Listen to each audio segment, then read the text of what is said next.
कैसे खर्च करते थे, क्या करते थे इतनी सारी सैलरी का? अब लाखों की सैलरी आना शुरू हुई तो खर्चे भी शुरू हो गए, शॉपिंग भी शुरू हो गई। तो जैसे मैंने तुम्हें लास्ट पॉडकास्ट में भी बताया था कि वो वर्साचे के सनग्लासेस, एक्सपेंसिव बैग। तो मुझे लगता है पहले 2 साल तो मैंने बहुत ज्यादा कुछ सेविंग्स नहीं की। वो कमेटी जो थी वो मेच्योर हुई तो मुझे लगा कि यार ये तो कुछ भी नहीं है। What I got was 1,50,000 rupees और वो तो मेरी मंथली सैलरी थी। तो मुझे इमेजिन करो अगर मैंने उस टाइम पे, मुझे ऐसा लगता है कि अगर आधा किलो गोल्ड ही खरीद लिया होता धीरे धीरे करके ही सही, तो this would have been at a bigger pace. But guidance नहीं, SIPs के बारे में नहीं पता था, स्टॉक मार्केट के बारे में। और हमारे घरों में जैसा होता है ना कि हमारे पेरेंट्स को ऐसा लगता है कि स्टॉक मार्केट जुआ।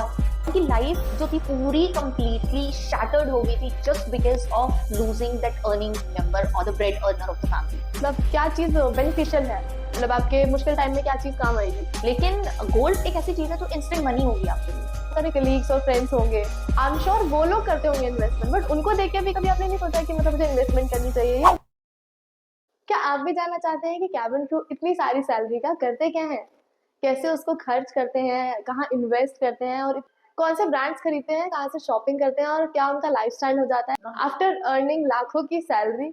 सो चलो आज यही सारे सवाल पर हम मैम से पूछते हैं। मैम आपकी सैलरी का तो हमें पता है, लेकिन आप थोड़ा सा उसके बारे में बताओ कि आप कैसे खर्च करते थे, क्या करते थे इतनी सारी सैलरी का? शीतल, अर्न तो मैंने बहुत सारा किया, no doubt. But I think जो चीज मुझे फील होती है अभी कि I didn't have proper financial guidance to ensure that I can build a future upon. तो अब लाखों की सैलरी आना शुरू हुई तो खर्चे भी शुरू हो गए, शॉपिंग भी शुरू हो गई। तो जैसे मैंने तुम्हें लास्ट पॉडकास्ट में भी बताया था कि वो वर्साचे के sunglasses, expensive bags and Charles and Keith footwear, सब चीजें शुरू हो गई थी। तो मुझे लगता है पहले 2 साल तो मैंने बहुत ज्यादा कुछ सेविंग्स नहीं की। बट लेटर ऑन देन थोड़ा बहुत सेविंग जैसे पेरेंट्स को ठीक लगा उन्होंने की। तो मुझे याद है मेरे फादर ने वो ग्रुप्स में कमेटीज करते थे, तो उसी तरीके से उन्होंने मेरी भी 1 या 2 कमेटी ऐसे डाली। तो मुझे ऐसा लगता था कि आप अर्न कर रहे हो लाखों में, आप 10-10 हजार रुपए करके सेव कर रहे हो, तो it use to feel useless. अब सैलरी इतनी ज्यादा आती तो मुझे लगता था कि 10 हजार पर मंथ सेव करके क्या होगा, मेरी सेविंग्स तो लाखों में होती थी मंथली। तो मुझे वो चीजें रियलाइज करने में भी एक टाइम पीरियड लगा कि जब वो कमेटी जो थी वो मेच्योर हुई तो मुझे लगा कि यार ये तो कुछ भी नहीं है। What I got was 1,50,000 rupees और वो तो मेरी मंथली सैलरी थी। तो मुझे लगा कि मैं एक महीने में इतना कमा लेती हूँ, तो मुझे 1 साल तक कमेटी डाल के क्यों ये पैसा जोड़ना है।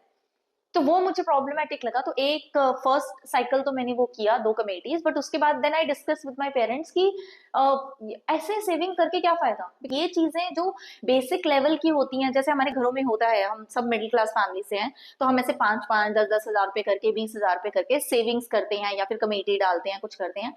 तो मुझे वो चीजें नहीं समझ में आई। मुझे लगा ये I think is not meant for someone who is earning at a good package. एक और एरिया जहाँ पे मुझे प्रॉब्लम लगती थी, मेरे पेरेंट्स ने कभी मुझे गोल्ड खरीदने के लिए भी नहीं कहा। वो मुझे आज रिग्रेट होता है कि एटलीस्ट अगर मैंने गोल्ड भी खरीदा होता तो भी अच्छी इन्वेस्टमेंट होती। बिकॉज इमेजिन जिस टाइम पे मैं फ्लाई करती थी इन द ईयर 2010 और 2016 के मिड तक मैंने फ्लाई किया, उस टाइम तक गोल्ड की जो वैल्यूएशन थी it was near less than 20,000 rupees per 10 grams.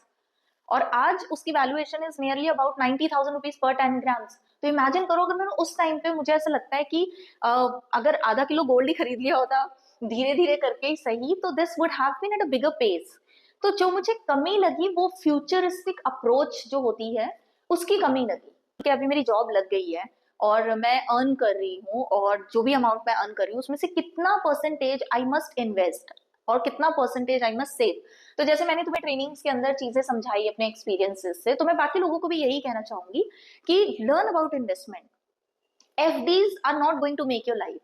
Fix deposit inflation rate से भी कम रिटर्न्स देते हैं। सो प्लीज, अब आई थिंक चेंज का एरा है, लोग समझदार होते जा रहे हैं और आगे की जनरेशन भी जो अर्न करेंगी, मैं उनको यही कहना चाहती हूँ, मल्टीपल सोर्स ऑफ इनकम कीजिए और मल्टीपल एरियाज में या डिविजन्स में इन्वेस्ट कीजिए, ताकि आपको एक पॉइंट ऑफ टाइम के बाद मल्टीपल रिटर्न्स आए।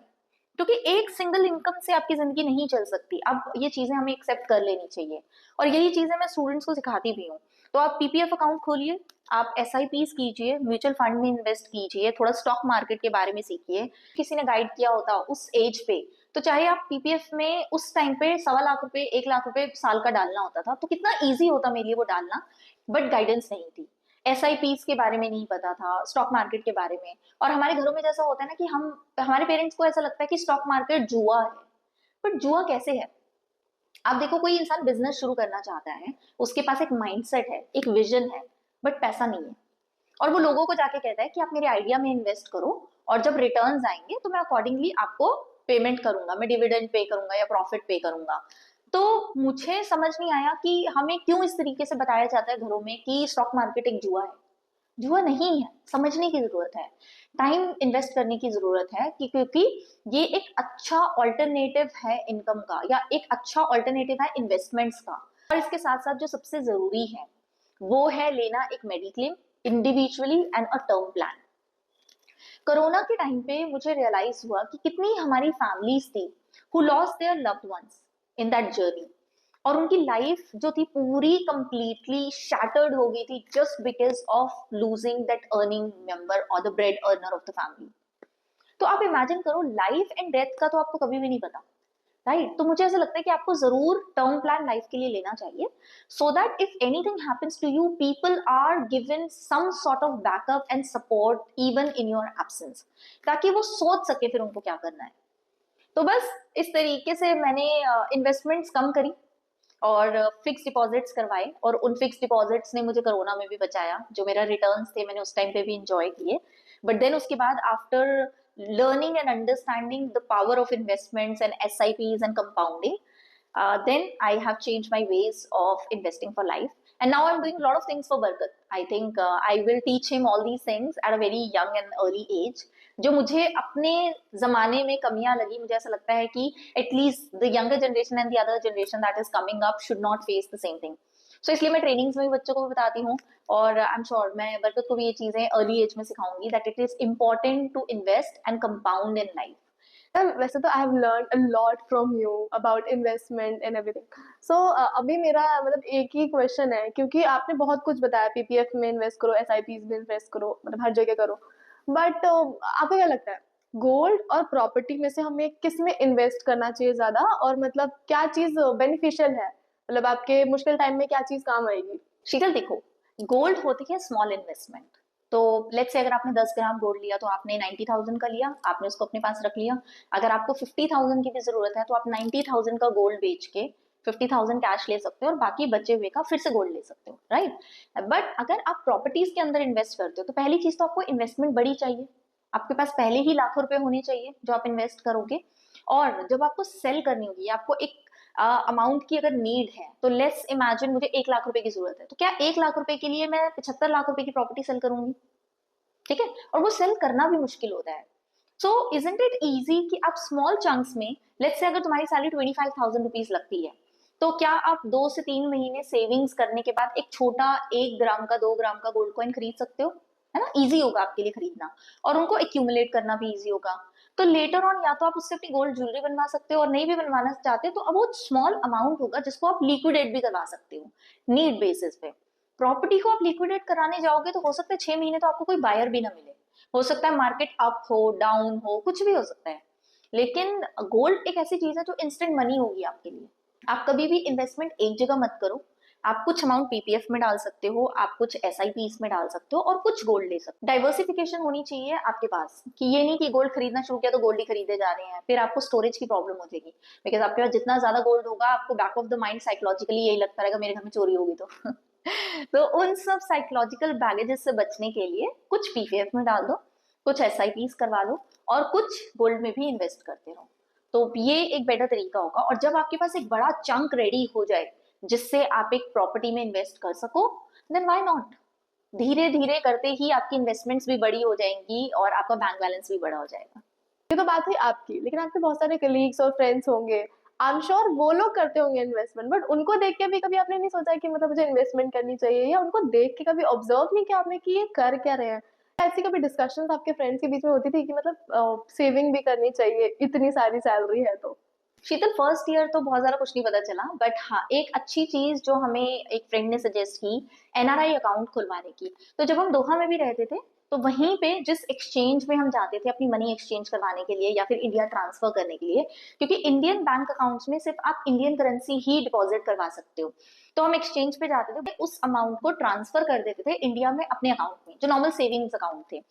फिर किसी फ्रेंड ने सजेस्ट किया कि आप ऐसा क्यों नहीं करते कि एक एनआरआई अकाउंट खुलवा लो, और वो दोहा में खुल जाते थे। तो मुझे याद है, मुझे बैंक ऑफ इंडिया के एक मैनेजर थे जहाँ पे एक्सचेंज पे हम जाते थे, तो उन्होंने फिर वहीं से मेरा एक एनआरआई अकाउंट खोला, बट वो इंडिया में था। Every month I use to transfer straight from that exchange, directly amount जो था इंडियन करेंसी में ही मेरे अकाउंट में आ जाता था। और अच्छी चीज एनआरआई अकाउंट्स की ये होती है कि आपको कोई भी टैक्स नहीं देना होता, और जो रेट ऑफ रिटर्न होता है आपकी सेविंग्स के ऊपर या फिर आपकी इन्वेस्टमेंट्स के ऊपर, वो ज्यादा होता है और टैक्स फ्री होता है।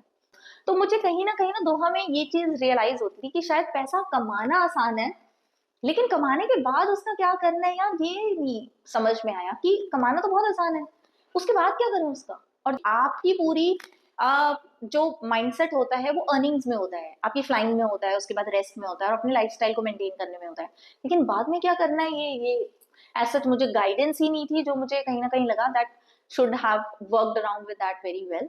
बट ठीक है, अब मैं हूँ स्टूडेंट्स को समझाने के लिए और सिखाने के लिए कि किस तरीके से उनको अपने पैसे को यूटिलाइज करना चाहिए। तो मैं ये कहना चाहूंगी कि एक गवर्नमेंट जॉब में जितना आप 25 साल काम करके रिटायरमेंट पे लेते हो, आपकी ग्रेचुटी और जो भी अमाउंट आपको मिलता है, उससे कहीं ज्यादा अमाउंट मैं एक साल में कमाती थी। Imagine, this is how rewarding this career is. तो इसीलिए मैं इंकरेज करती हूँ, जो लोग बन सकते हैं, जिनकी हाइट अच्छी है, जिनकी पर्सनालिटी अच्छी है, जो इस इंडस्ट्री में जा सकते हैं, हम उनको जरूर पुश करते हैं अपनी तरफ से to enter in this industry, क्योंकि आपको रियलाइज होएगा that life completely takes a turn. यही चीज मैं सबको बताना चाहती हूँ। There is my relative. Once he came at my home and actually he asked me, "What you are doing?" I said, "I'm preparing myself for cabin crew." And he said, "Oh my God, you're preparing yourself for to be a certified servant." And my mother answered that you will get your reply when she will draw her salary check. And I like that reply because a certified waitress is earning far more better than you. So क्या फर्क पड़ता है अगर कोई कुछ भी बोले। तो मुझे ये इन्वेस्टमेंट का तो बहुत अच्छा लगा, जैसा आपने मुझे बताया। मैम मुझे हमेशा से ही मतलब सिखाती है कि जब तुम्हारी जॉब लगेगी तो एटलीस्ट जो गलती हमने करी वो तुम मत करना। वो चीज़ अच्छी है और आई एम श्योर जब मेरे को जॉब लगेगी तो मैं ये सब चीज़ें फॉलो करूंगी। शीतल, यही चीज है जो लोग, I think it's a difference of education. हमें ऐसा लगता है कि cabin crew is just about to serve tea and coffee and pick up litter, ऐसा नहीं है। आपको पता है cabin crew actually is required for the safety of the customers. ये बहुत लोगों को नहीं पता है, वो इसी परसेप्शन में रह रहे हैं कि आप एक वेटरेस हो। सो अब मैं इसी वर्ड को लेके चलती हूँ, वेटरेस वाला। तो पता है, जब आप एयरपोर्ट पे एंट्री के लिए जाते हो, when you wearing a uniform, तो आप जो नॉर्मल कस्टमर्स होते हैं अगर वो एंटर कर रहे हैं, तो सिक्योरिटी गार्ड इस वेटरेस के लिए ही बाकी सारे कस्टमर्स को साइड कर देते हैं, बिकॉज दे नो अगर हम अंदर नहीं जाएंगे तो फ्लाइट नहीं टेक ऑफ करेगी और क्रू नहीं आएगा, तो there is nobody to welcome you there, there is nobody to take care of you. तो यही चीजें हैं जो लोगों को नहीं पता है। I think they only know this. कहते हैं ना कि नेगेटिविटी जो होती है वो जल्दी स्प्रेड होती है, तो लोगों ने समहाउ एक प्री कंसीव नोशन रख लिया है कि ये जॉब खराब है, बट खराब नहीं है। बहुत अच्छे अच्छे बॉलीवुड सेलिब्रिटीज हैं जो आज, उन्होंने भी एक टाइम पे फ्लाइंग की है, बहुत सारे हमारी टीवी इंडस्ट्री के अंदर। So it is not as bad as people have made it look like. But difference सिर्फ इतना है कि जब आप आगे बढ़ते हो ना, तो आपको देख के कोई खुश नहीं होता, और आपको नीचे लाने का तरीका यही है कि आपको क्रिटिसाइज करने की जगह उस जॉब को क्रिटिसाइज किया जाए। लेकिन इमेजिन करो ना, कौन सी ऐसी जॉब है जो आपको इतनी हाई पेइंग सैलरी देगी। आप अगर एक नॉर्मल जॉब करते हो तो आप साल में कितनी बारी ट्रैवल करोगे, आप कितनी बारी 5 स्टार होटल्स में रहोगे, आप कितनी बार अपने लिए एक ब्रांडेड बैग अफोर्ड करोगे। तो यही फर्क पड़ता है, जो आई थिंक जो लोग नहीं करते उनको ये चीजें नहीं समझ में आती।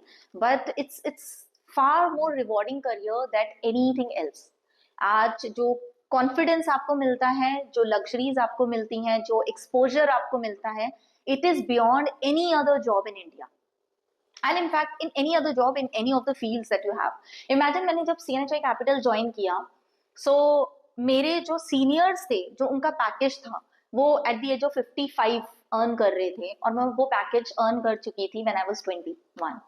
सो ये डिफरेंस होता है फ्लाइंग का। It is not a waitress job, it is just the different mindset and the people this is how people think it, but they do not know the reality inside. So we are preparing for the best career, I think, and they will see all the luxuries around your home, and then they will probably come across asking you, how have you made it for this one? No, I truly feel that action speaks louder than words. And I'm sure when I will get my job, then they will understand that what I was preparing for. I hope आप लोग जब pro बनेंगे तो आप ये गलती नहीं करेंगे जो परम मैम ने की, और अब हम सब मिलकर परम मैम से सीखेंगे to manage our finances in a better way. I hope you have enjoyed it. इसी तरीके की इंटरेस्टिंग वीडियोस लेके हम आते रहेंगे आपके लिए। तब तक के लिए सी यू।